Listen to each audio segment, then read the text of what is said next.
All right, so you think dictionaries are boring, like some kind of ancient scroll boomers used when the Wi-Fi was down? Nah, according to Word by Word, dictionaries are the unsung janitors of language, mopping up messes left behind by chaotic, slang-slinging gremlins called people.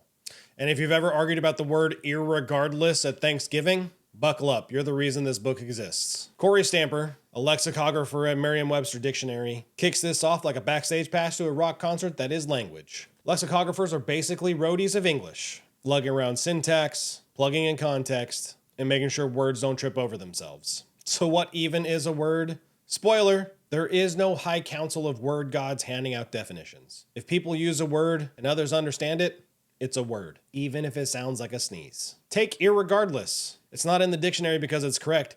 It's because you keep using it. Dictionaries describe language, not police it. That's the difference between a zookeeper and a mall cop. One observes and the other abuses a whistle. Stamper describes the day-to-day of a dictionary writer. You'd think it's sipping tea while reading Shakespeare, but it's mostly staring at words like take for 9 months and crying because it has 576 different meanings. This job is Google Docs meets Dark Souls. There's a lot of dying, a lot of inevitable enemies, aka grammar nerds, and no save points. It's being the human version of Clippy from Microsoft Word. Helpful, hated, and constantly misunderstood. This is where Stamper explains language doesn't obey the rules, it evolves. Kind of like a Pokemon with ADHD. And yeah, sometimes words start out as insults, but then they become compliments. See also bad, sick, and slay. If dictionaries only recorded correct usage, we'd still be saying thou and ye while fighting off plagues. Words change because humans are chaotic and neutral. It's the same way you should say cool beans without irony, and now you kind of just pretend like you didn't used to do that. Think of slang like software updates. No one asked for the word Riz, but now it's preloaded in every high schooler's vocabulary. Kind of like when Facebook added the timeline feature and everyone hated it, but here we are scrolling away. This is where things get spicy. Lexicographers don't invent definitions. They're linguistic stalkers. They follow words' every move across history and culture, build a profile, and then write up a criminal report. Word.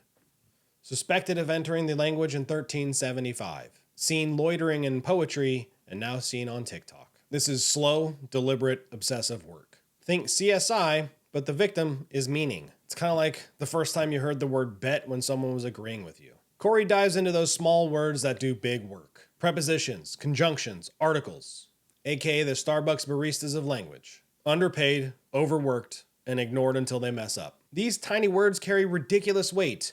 To versus at.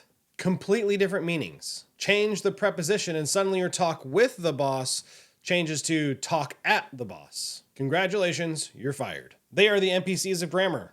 You don't notice them until the quest breaks. Like that guy in the band who plays the triangle. Doesn't seem important until he's gone. Now, there's an uncomfortable truth slap in this whole book, and that is no one owns the English language. Not your high school teacher, not the guy on Reddit correcting your, and definitely not the Oxford comma gang. Language belongs to its users. That means you, your grandma, that kid on Fortnite who's yelling goated. Kory's point, stop being a gatekeeper, be a tour guide. Show people how to use language. Don't shame them for trying. So what's the point of all this? Language is the code we use to run society. And if we don't understand how it works, or worse, if we think it's static, we lose our ability to adapt, to accommodate, and to include. Stamper's message is clear. Dictionaries don't tell you what's correct, they show you what is. They're not law books, they're field guides. And the wild animal is us. Words are messy because humans are messy, and that's not a flaw. That's the whole point. So final thoughts here. Kory Stamper didn't just write about dictionaries. She wrote about identity, culture, and our desperate need to make meaning. Whether you are arguing over literally being used figuratively or rage commenting on a grammar post, remember, if you're using language, you're part of its evolution. So the next time someone says language is going downhill, simply reply, nah bro, we're just shifting into another gear. Thanks for watching. Until the next one, peace.